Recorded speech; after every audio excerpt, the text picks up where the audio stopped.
ये किताब दिख रही है आपको? अगर ये किताब आपको दिख रही है तो आप पढ़ पा रहे होंगे एग्रीकल्चर।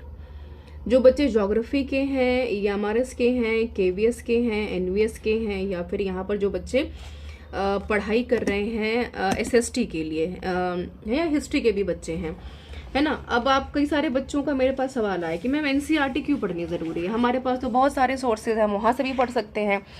देखिए, आपके पास सोर्सेज बहुत सारे हो सकते हैं।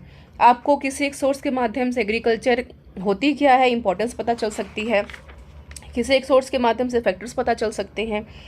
किसी एक सोर्स के माध्यम से आपको नोमैटिक हर्डिंग क्या होती है ये पता चल सकती है ना। लेकिन अगर आपको सारा ज्ञान एक किताब के अंदर मिल जाए कि टाइप्स ऑफ एग्रीकल्चर होता क्या है, टाइप्स ऑफ एग्रीकल्चर में कब क्या बोया जाता है, कब क्या काटा जाता है, कब क्या बेचा जाता है, कहाँ बेचा जाता है, ट्रेड क्या है ना, या किन किन जगहों पर कौन कौन सी मेजर क्रॉप्स लगाई जाती है, तो बुराई क्या है ना।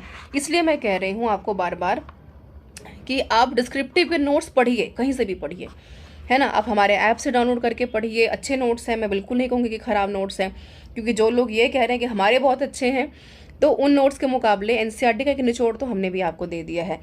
लेकिन महज नोट्स दे देना आपके लिए काफ़ी नहीं है।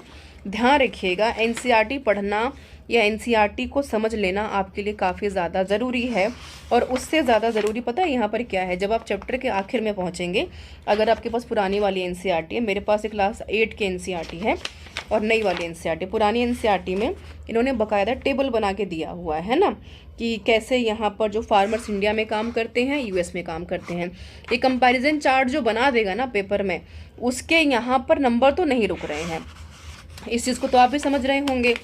और जिन्होंने इन क्वेश्चंस के फॉर्मेट को समझ लिया कि भाई सीबीएसई डिमांड क्या कर रहा है ना, सीबीएसई आपसे चाहता क्या है। अब आप कहेंगे कि भाई ये हमारा इसका पेपर तो सीबीएसई करा नहीं रहा है, और करा नहीं रहा है तो भाई क्या ही कर सकते हैं।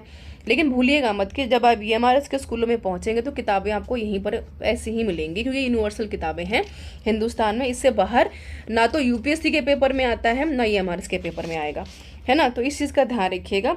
जैसे इन्होंने एक सवाल यहाँ पर पूछा है कि what is the importance of agriculture, factors क्या हैं, डिफरेंसेस क्या है, प्लांटेशन क्या होता है, बायोटेक्नोलॉजी क्या होता है। अब इसके लिए तो मुश्किल हो पाएगा ना कि आप अलग अलग चीज़ों को पढ़ें, रादर के एक चैप्टर से अगर काम चल जा रहा है।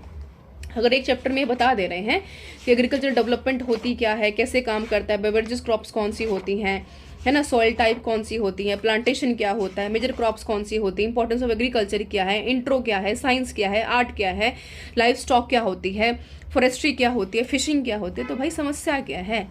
कायदे से बैठ करके इसको पढ़ लीजिए, शॉर्ट नोट एक बना लीजिए, एक्सप्लेनेशन तो आप कर ही लेंगे, क्योंकि